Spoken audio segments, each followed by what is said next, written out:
Не сум исчезнат, туку бев кај пријател заедно со семејството, им раскажал на полицајците пратеникот од редовите на Беса. Потрагата по него заврши попладневот, како тој самиот дошол во полициската станица Битпазар во Чаир, за да ја стопира истрагата откако синоќа беше пријавен за исчезнат од свој роднина. Кастриот Реджепи негирал дека бил присилен или задржан да присуствува на собраниската седница, а МВР пријавата за него ја затвора со заклучок дека зборува и постапува своеволно.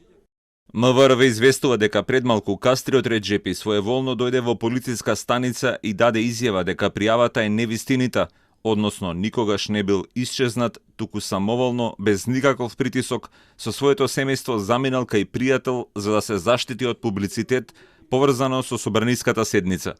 Час предходно, Реджепи од својот личен Facebook профил порача кусо и одсечно. Се гледаме во понеделник и ќе одржам пресконференција со молба до медиумите да бидат трпеливи до неговото појавување во јавност. Синоќа тој стана недостапен за неговите сопартици, не се појави во собранието и го извиси договореното мнозинство за уривање на владата.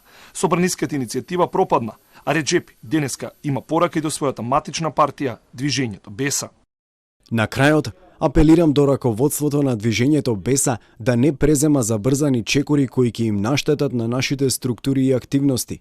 Треба да се постапува внимателно. Им се заблагодарувам на своите пријатели, семејството и на сите поддржувачи за поддршката. Неговиот партиски лидер Билел Касами не верува во зборовите на Реджепи ниту во неговото синоќешно обраќање, сомневајќи се дека тој е присилен да зборува. Касами не успел да ги добие на телефон него, неговата сопруга и мајка, а трагата им се губела и на неговите деца. И затоа Касами вчера попладне го пријави исчезнувањето на Реджепи. Реджепи пак се обрати на бела позадина во бела кошула со пристап до интернет во снимено видео и кажа дека е на сигурно.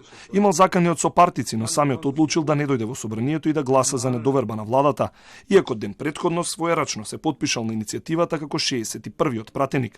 Мистеријата каде се наоѓа пратеникот продолжи преку целиот ден, бидејќи тој не ја откри локацијата, а партиите го искористија неговото физичко отсуство за да плетат приказни каде е Реджепи, но и меѓусебно да се обвинуваат за киднапирање и закани кон пратеникот. Обратни информации од она што ги споделува.